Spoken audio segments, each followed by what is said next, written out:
Hello everyone. Today, we will look at the story of the magnificent movie we all love, a piece of our childhood memories known as The Incredibles. This film is a wonderful story that shows what happens when superheroes go beyond saving the world and try to lead a family life like any ordinary person.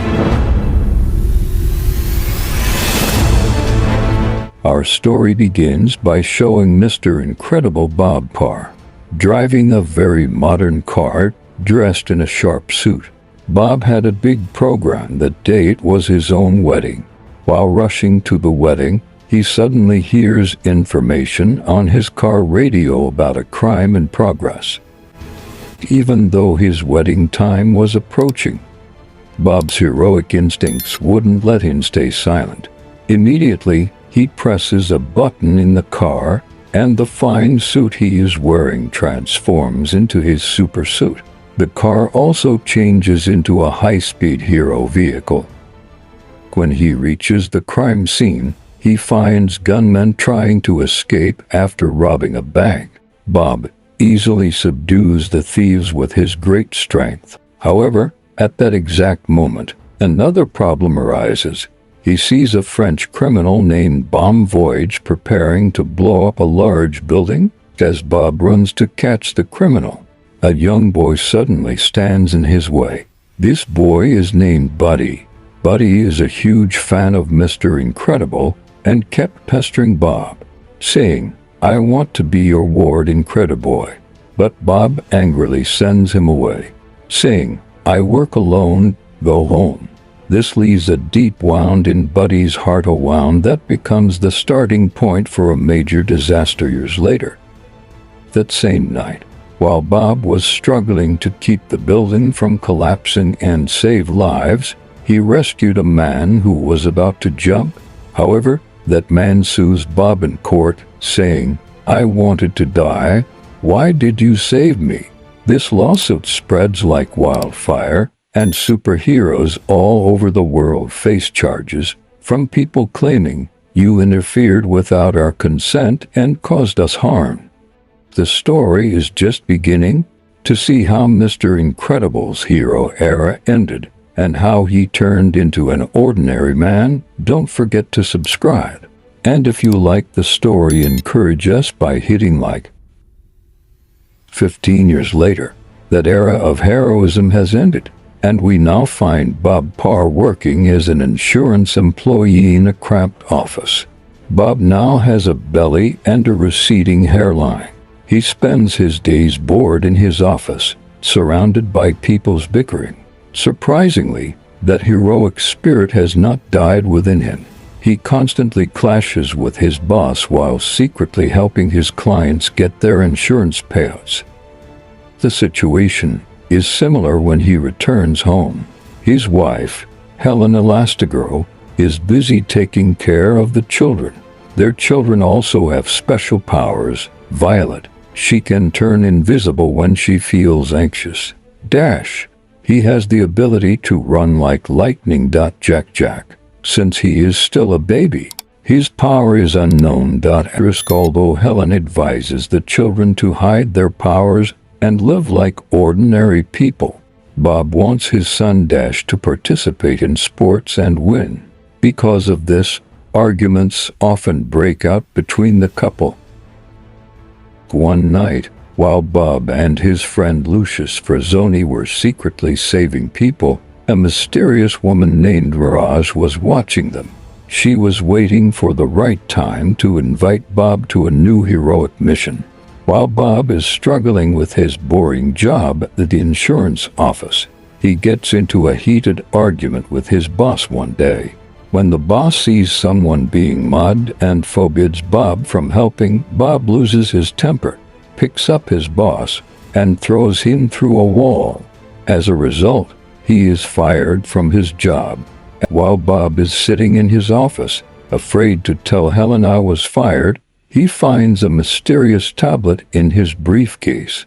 When he opens the tablet, the beautiful and mysterious Mirage appears on video.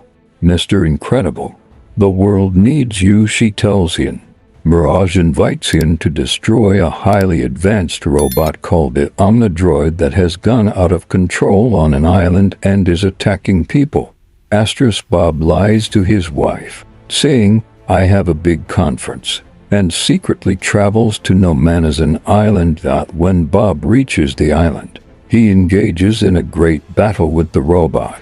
Because Bob hasn't exercised for 15 years and has gained weight, he struggles at first. In fact, he even throws his back out. However, he cleverly defeats the robot by making it hit itself. Encouraged by this victory, Bob finds new hope. He starts exercising in secret, loses his belly, and becomes a very happy and loving father to his family. But since his old suit is torn, he goes to the famous hero costume designer, Edna Mode. When Edna sees Bob, she tells him this old suit won't do, and secretly makes advanced fireproof and indestructible suits for the whole family. However, Bob does all this without Helen knowing. This is where the story shifts. What will be the end of Bob's secret work? How did Helen discover her husband's secret? Stay with us, and he'd like to see the next part of the story. When Bob returns to the island for his second mission, he is unaware of the trap set for him by Mirage and her master. Suddenly, the new and improved robot attacks Bob. It is at this point that the main villain, Syndrome, appears. When Bob asks, "Who is Syndrome?" Syndrome removes his mask.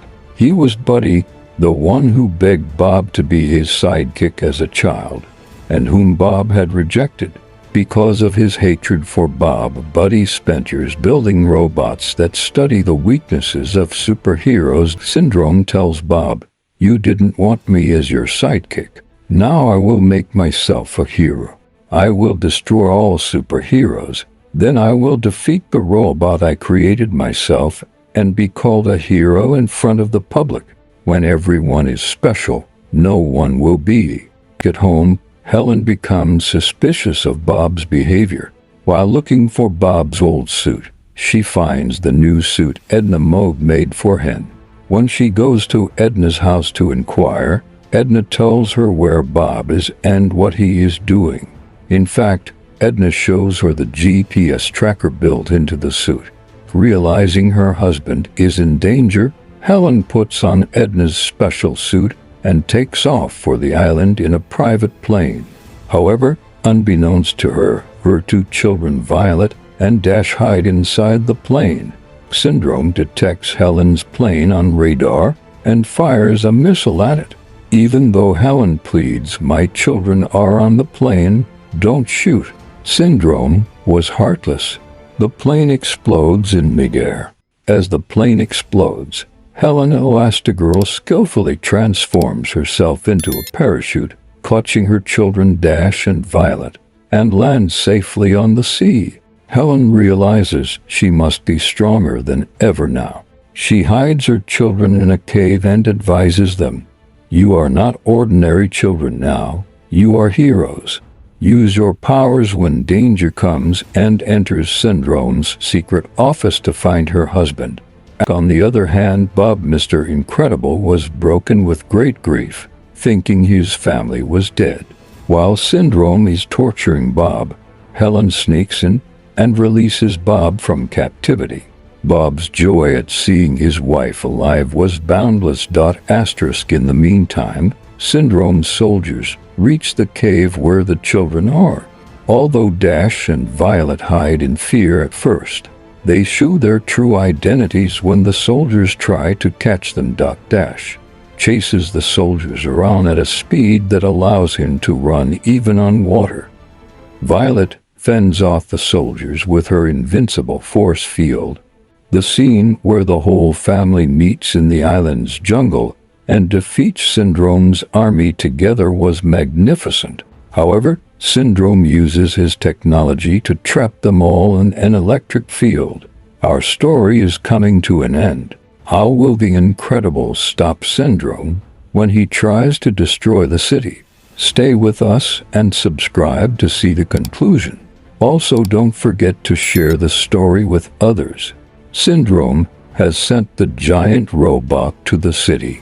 Although he tries to appear as a hero by defeating the robot he created, the robot goes out of Syndrome's control and crushes his wrist controller. Syndrome is struck down by his own robot. At this time, the Incredibles family escapes from captivity through Violet's ingenuity and rushes to the city in a van. There, they meet their friend Frazoni.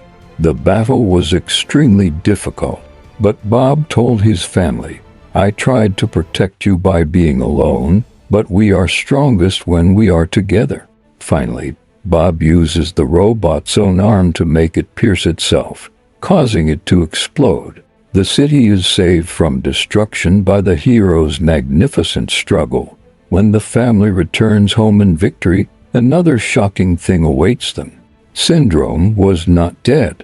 As he tries to kidnap the baby Jack and fly to his plane, Bob and Helen arrive. It is at this moment that the great miracle happens. Jack, who was thought to have no powers, suddenly gets angry. He transforms himself into fire, metal, and a scary monster, manhandling Syndrome in the air. When Syndrome lets go of Jack, Helen catches her son in mid-air. As Syndrome tries to escape, his hero Kate gets caught in the plane's engine, and the plane explodes. Endemode's prophecy that a hero should not wear a cape came true for Syndrome. Now superheroes are popular with the public again. The family has started to live in harmony, not by hiding their powers. Our story ends by showing a new criminal named the Underminer emerging from underground, and the entire Incredibles family putting on their masks and preparing for a fight. This was the story of the first part of The Incredibles. But the story doesn't end here. There is a wonderful sequel called The Incredibles 2, where the family's new challenges, Jack's amazing powers, and the danger brought by the Underminer are shown in detail. So, should I do part 2 for you? If you want me to do the story of the next part in such detail and quality, right, part 2 should be done. In the comments, if many people want it, I will bring it to you quickly.